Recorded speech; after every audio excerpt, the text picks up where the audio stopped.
नमस्कार साथियों, आज हम डिस्कस करेंगे इलेक्शन कमीशन के बारे में और सब कुछ जानेंगे इलेक्शन के प्रोसेस के बारे में। इलेक्शन कैसे स्टार्ट हुआ, कहाँ से स्टार्ट हुआ, कैसे होता है, सभी चीजें जानने को इस वीडियो के अंदर आपको मिलेंगी। तो चलिए शुरू करते हैं और अगली स्लाइड की ओर बढ़ते हैं। हम आज देखेंगे इलेक्शन कमीशन ऑफ इंडिया यानी कि निर्वाचन आयोग, साथ ही साथ स्टेट इलेक्शन कमीशन को भी हम डिस्कस करेंगे। तो चलिए शुरू करते हैं। सबसे पहले इसके इंट्रोडक्शन को देखते हैं कि भारत में जो लोकतंत्र यानी कि डेमोक्रेसी है, इसका जो पिलर है वो क्या है? स्वतंत्र और निष्पक्ष चुनाव है। ये किसी के फेवर में नहीं होगा, कोई किसी को फेवर नहीं किया जाएगा और ये फ्री होगा। फ्री एंड फेयर इलेक्शन जो है वो बेसिक कॉन्सेप्ट है डेमोक्रेसी का। ये कैसे होगा? अब ठीक है, इलेक्शन होना है, लेकिन इलेक्शन कराएगा कौन, कैसे होगा? तो उसके लिए निर्वाचन आयोग है हमारे यहाँ भारत के। लोकतंत्र का प्रहरी इसे कहते हैं, यानी कि लोकतंत्र का ये कह सकते हैं कि आप लोकतंत्र को बचाने का काम चुनाव आयोग का ही है। स्थापना कब की गई थी? 25 जनवरी 1950 को। और भारत के अंदर पहला आम चुनाव कब हुआ था? 1952 में, यानी कि इससे पहले इसकी स्थापना की जा चुकी थी 1950 में। राष्ट्रीय मतदाता दिवस इसी दिन मनाया जाता है। किस दिन मनाया जाता है? 25 जनवरी को नेशनल वोटर्स डे मनाया जाता है। इसी के उपलक्ष्य में प्रावधान देखते हैं। संविधान में प्रावधान इसके लिए जो दिए गए हैं 324 में, चुनाव कराने की जिम्मेदारी किसे दी गई है? इलेक्शन कमीशन ऑफ इंडिया को दी गई है। अब इलेक्शन कमीशन ऑफ इंडिया है, ये चुनाव कराता है, इतना पता चल चुका है आप लोग को। लेकिन कौन कौन से चुनाव ये कराएगा और कौन कौन से चुनाव ये नहीं कराएगा, ये जानना जरूरी है। कौन कौन से चुनाव कराता है, इससे ज्यादा आपको जरूरी है कि कौन कौन से चुनाव इलेक्शन कमीशन ऑफ इंडिया के द्वारा नहीं कराया जाता है। तो सबसे पहले लोकसभा के चुनाव और राज्य विधान मंडल के चुनाव, यानी कि राज्य विधानसभा के चुनाव, ये कौन कराता है? इलेक्शन कमीशन ऑफ इंडिया कराता है। लोकसभा से जो एमपी चुन के आते हैं उनका चुनाव ये कराता है। राज्य विधानसभा से एमएलए के लिए जो चुनाव होता है ये कराता है। साथ ही साथ राष्ट्रपति यानी कि प्रेसिडेंट और उपराष्ट्रपति का चुनाव भी यही कराता है। अब आप सोच रहे होंगे कि चुनाव तो और भी होते हैं, जैसे कि लोकल बॉडीज के चुनाव है। तो लोकल बॉडीज के चुनाव कौन कराता है? तो इलेक्शन कमीशन ऑफ इंडिया की जिम्मेवारी ये लोकल बॉडीज का चुनाव नहीं है। आगे हम डिस्कस करेंगे कि लोकल बॉडीज के चुनाव को कौन कराता है और ये कैसे होता है। अब देखते हैं इलेक्शन कमीशन के कॉम्पोजिशन को, संरचना। यानी कि इलेक्शन कमीशन जो होता है, कमीशन तो ठीक है, लेकिन उसमें कितने लोग होते हैं, कौन कौन से लोग से मिलकर ये आयोग बनता है। तो शुरुआत जब इलेक्शन कमीशन की हुई थी ये 1950 में, तब उसमें एक मुख्य निर्वाचन आयुक्त, एक मुख्य निर्वाचन आयुक्त का कहने का मतलब है कि एक ही था, जो भी था, मुख्य था या जो भी कहिए उसको, लेकिन था एक ही, मतलब एक सिंगल बॉडी था। अब आयोग भी कहते हैं और सिंगल बॉडी भी है, होता है ऐसा। तो ऐसा ही था कि एक सिंगल आदमी था। अब समय के साथ चीजें बदली, तो 1989 में दो अतिरिक्त आयुक्त नियुक्त होने लगे, दो लोग को और नियुक्त किया गया। अब ये दो लोग और नियुक्त किए गए क्योंकि इसी समय ये स्थिति बनी कि 21 से 18 साल उम्र कर दिया गया, घटाकर वोटर्स के लिए वोट देने की आयु को घटाकर 21 से 18 कर दिया गया। तो जाहिर सी बात है कि मतदाताओं की संख्या और भी बढ़ गई। तो इसी तरीके से यहाँ पर चुनाव आयुक्तों की संख्या भी बढ़ गई। तो एक मुख्य आयुक्त हो गया और दो लोग जो थे वो आयुक्त कहे जाने लगे। वर्तमान में इसके सदस्य जो है वो तीन लोग हैं। मुख्य निर्वाचन आयुक्त सीईसी यानी कि चीफ इलेक्शन कमिश्नर, और साथ में दो ईसीज यानी कि इलेक्शन कमिश्नर्स। तो दो लोग इलेक्शन कमिश्नर्स होते हैं और एक जो होता है वो चीफ इलेक्शन कमिश्नर होता है, जिसे मुख्य निर्वाचन आयुक्त कहते हैं, और दो लोगों को निर्वाचन आयुक्त कहते हैं। इसकी नियुक्ति और इसके कार्यकाल के संदर्भ में देखते हैं कि इसका अपॉइंटमेंट कौन करता है और इसका कार्यकाल यानी कि कितने साल तक ये काम कर सकते हैं। नियुक्ति जो है वो प्रेसिडेंट के द्वारा की जाती है, राष्ट्रपति के द्वारा। इनका कार्यकाल है 6 वर्ष या 65 वर्ष, जो पहले हो जाए। कोई व्यक्ति अगर 60 वर्ष की आयु में चुनाव आयुक्त बनता है तो ये 65 साल में रिटायर हो जाएगा, यानी कि इसका सेवा 5 साल ही हुआ। लेकिन वही कोई व्यक्ति अगर 50 साल में बनता है तो ये 56 साल में रिटायर होगा, इसका सर्विस 6 साल हुआ। तो इस तरीके से जो भी आपका पहले आ जाता है 56 ईयर, ये मतलब 65 ईयर्स या फिर 6, जो भी पहले आ जाए वही। चीफ इलेक्शन कमिश्नर को संसद के महाभियोग जैसी प्रक्रिया से हटाया जा सकता है। और किसी किसी महाभियोग से हटाया जाता है, जैसे कि जो राष्ट्रपति है उनको हटाया जाता है, सुप्रीम कोर्ट के जैसे चीफ जस्टिस हैं या जस्टिस हैं, इन सभी को क्या महाभियोग की प्रक्रिया के द्वारा ही हटाया जा सकता है। मतलब संसद में महाभियोग लाकर ही इन्हें हटाया जा सकता है।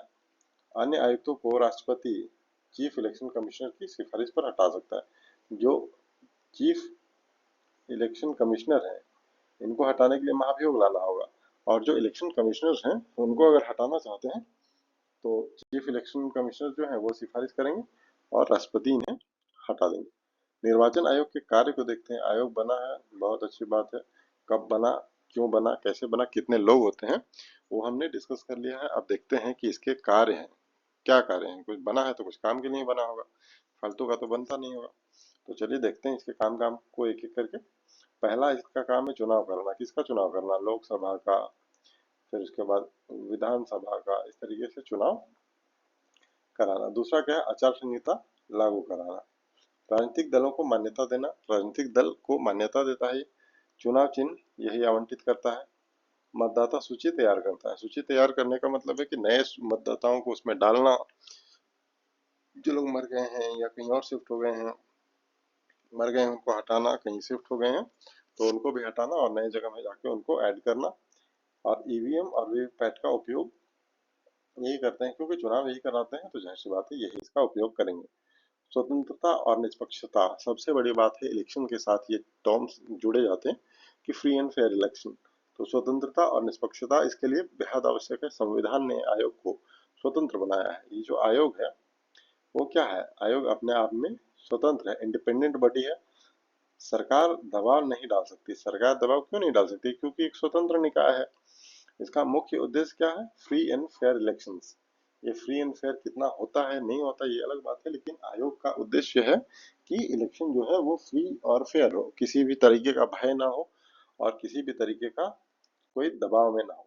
इसके लिए जो चैलेंजेस हैं यानी कि चुनौतियां हैं वो क्या क्या है ये देखते हैं। धन बल और बाहुबल का उपयोग। जो नेता है, आसपास के जो नेता है उनके पास धन बल होती है, उससे वे वोटिंग को प्रभावित कर सकते हैं। बाहुबल का उपयोग हो सकता है, मारपीट लड़ाई झगड़े के माध्यम से भी वो लोग ये कर सकते हैं कि चुनाव को प्रभावित कर सकते हैं। अब फर्जी मतदाता, अभी जैसे कि वोट चोरी का नारा चल रहा है, राहुल गांधी और जो भी विपक्षी दल हैं उनके वोट चोरी कर रहा है। कई जगह आप देख रहे हैं कि एक मकान के अंदर, एक ही मकान में रहने वाले जो लोग हैं, यहाँ पर 289, 268 इस तरीके से एक बड़ा बड़ा अमाउंट, जो कि एक कमरे का मकान है, यहाँ पर 180 लोग, इस तरीके के वोटर्स पाए जा रहे हैं। तो ये फर्जी मतदान का ये कॉन्सेप्ट है। लेकिन फर्जी मतदान को, जैसे यहाँ पे जैसे एक मतदान केंद्र हम मान लेते हैं, आपको समझाने के लिए करें कि एक एक पोलिंग बूथ है ये। यहाँ पर क्या होता है कि हर पार्टी के बूथ लेवल एजेंट, जैसे कि बूथ लेवल एजेंट होते हैं। ये अलग अलग पार्टी के बारे में हम डिस्कस करते हैं। जैसे राष्ट्रीय पार्टी को देखते हैं कि जैसे बीजेपी हो गया, इंडियन नेशनल कांग्रेस हो गया, आप मान के चलते हैं झारखंड के केस में हम देखते हैं जेएमएम हो गया। इस तरीके के जो भी पार्टीज हैं सभी के कार्यकर्ता होते हैं।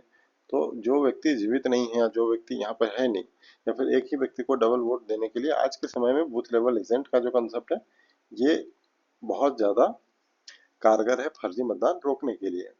सोशल मीडिया पर झूठा प्रचार, राजनीतिक दबाव के आरोप, ये सारे चुनौतियां जरूर हैं, लेकिन फिर भी चुनाव आयोग अपने कार्य बखूबी कर रहा है।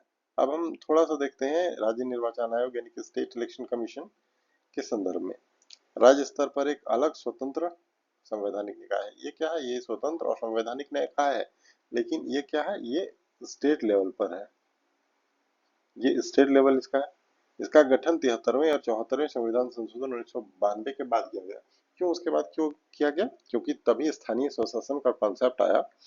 जो ग्रामीण क्षेत्रों में स्थानीय स्वशासन का जो कॉन्सेप्ट आया, शहरी क्षेत्रों के अंदर भी आया। ये 73 और 74 संविधान संशोधन 1992 के बाद आया। तो उसके बाद ही इसे एक निकाय के रूप में बनाया गया। पंचायत और नगर निकाय, जैसे नगर पालिका नगर निगम के चुनाव कराता है, पंचायतों का चुनाव कौन कराता है और नगर निकायों का चुनाव कौन कराता है? तो ये कराता है राज्य का जो निर्वाचन आयोग है, ये करता है। ये भी एक संवैधानिक निकाय ही है। राज्य निर्वाचन आयोग का जो संविधान में वर्णन है, अनुच्छेद 343 के पंचायतों के लिए और 343 जेड ए ये नगर निकायों के लिए किया गया है। नगर निकाय शहरी क्षेत्र के लिए है, पंचायत जो है वो रूरल एरिया के लिए है। ये रूरल है और नगर जो है ये अर्बन के लिए है। हर राज्य में एक राज्य चुनाव आयुक्त स्टेट इलेक्शन कमिश्नर होता है, जिसे राज्यपाल नियुक्त करते हैं। सेंटर के केस में क्या होता है? सेंटर के केस में प्रेसिडेंट के द्वारा किया जाता है और स्टेट के केस में गवर्नर के द्वारा किया जाता है। तो निष्कर्ष देखते हैं कि कंक्लूजन क्या निकलता है कि राज्य निर्वाचन आयोग जो है ये लोकतंत्र का प्रहरी है। लोकतंत्र को बचाने में या मिटाने में इसका बहुत बड़ा योगदान है। मजबूत और निष्पक्ष आयोग। चुनाव आयोग क्या है? मजबूत है, इसके पास काफी शक्तियां हैं और ये निष्पक्ष है। निष्पक्ष है क्यों? क्योंकि फ्री एंड फेयर इलेक्शन इसे कराना है। हम सबकी जिम्मेदारी क्या है? हम सबकी जिम्मेदारी है मतदान करना और एक अच्छे लोकतंत्र को स्थापित करने के लिए अच्छे लोगों को चुनना। जो भी हमारे बीच अच्छे मतदाता हैं उनका चयन करेंगे। कुछ एमसीक्यू हम सॉल्व करने का प्रयास करते हैं, आप खुद से इसमें देखने का प्रयास करेंगे। भारत निर्वाचन आयोग की स्थापना कब हुई थी? ये 1950 के अंदर हुई थी, इतना आप लोगों को पता है। लेकिन दिन कौन सा था? तो दिन आपका था 25 जनवरी। 25 जनवरी था। 25 जनवरी को और हम क्या मनाते हैं? National voters day. National voters day क्यों मनाते हैं? क्योंकि 25 जनवरी को ही इलेक्शन कमीशन ऑफ इंडिया की स्थापना की गई थी। तो आंसर इसका बी है, 25 जनवरी 1950। दूसरा क्वेश्चन हमारे पास है, अनुच्छेद 324 किससे संबंधित है? राष्ट्रपति की शक्तियों से संबंधित है, प्रधानमंत्री की नियुक्ति, चुनाव आयोग की शक्तियां, सुप्रीम कोर्ट का गठन। अनुच्छेद 324 जो है ये चुनाव आयोग से जुड़ा हुआ अनुच्छेद है। तो चुनाव आयोग की शक्तियों के बारे में इसमें बताया गया है। मुख्य निर्वाचन आयुक्त को कैसे हटाया जा सकता है? Chief election commissioner. इसके हटाया कैसे जा सकता है? इसे हटाने के लिए आपको महाभियोग लाना पड़ेगा। संसद में महाभियोग जैसी प्रक्रिया से ही हटाया जा सकता है। इसी की जगह में इलेक्शन कमिश्नर्स जो होते हैं जिनकी संख्या 2 होती है, उसे कैसे हटाएंगे? चीफ इलेक्शन कमिश्नर रिकमेंडेशन देगा और हटाएगा कौन? इसके लिए प्रेसिडेंट। प्रेसिडेंट जो होंगे वो इसे अपने पद से हटाएंगे। तो संसद महाभियोग में प्रक्रिया करेगा और इसी के अधीन। तो अगला जो चौथा सवाल हमारे बीच है वह है, राज्य स्तर पर पंचायत और नगर निकाय के चुनाव कौन कराता है? ये स्टेट इलेक्शन कमीशन कराएगा। State election commission. क्यों? क्योंकि ये राज्य का मैटर है और राज्य का मैटर में स्टेट का जो इलेक्शन कमीशन है वो इसका ये कराता है। ये कब बना था? ये 72वां 73वां जो संविधान संशोधन हुआ उसके बाद इसे बनाया गया और संवैधानिक मान्यता दी गई। इसके लिए राज्य निर्वाचन आयोग जो है वो जिम्मेदार होता है स्टेट के इलेक्शंस के लिए। और एक पांचवा और आखिरी क्वेश्चन है आज के लिए, वो है वर्तमान में निर्वाचन आयोग में कितने सदस्य हैं? तो सही उत्तर है 3। 3 कौन कौन लोग हैं? यहाँ पर 3 लोग हैं, 1 2 और 3। ये जो बीच में बैठा है चीफ इलेक्शन कमिश्नर है ये, और ये इलेक्शन कमिश्नर 2 लोग और हैं। यानी कि 2+1 का कॉन्सेप्ट आप इसे मान सकते हैं या फिर 1+2 भी कह सकते हैं, जो आप कहना ठीक समझे। एक व्यक्ति है चीफ इलेक्शन कमिश्नर और दो लोग हैं जो इलेक्शन कमिश्नर है, जो उनके सहयोग के लिए लगाए गए। ये कब लगाए हैं? 1989 के अंदर। इससे पहले ये एक सदस्यीय आयोग था। कब से कब तक?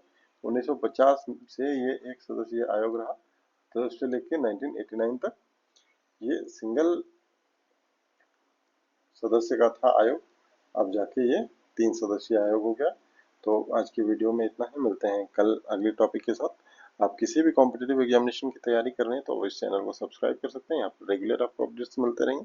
साथ ही साथ करंट अफेयर्स के वीडियोस भी आपको रेगुलर बेसिस पर मिला करेंगे। तो आज के लिए इतना ही। धन्यवाद। मिलते हैं कल अगले वीडियो में।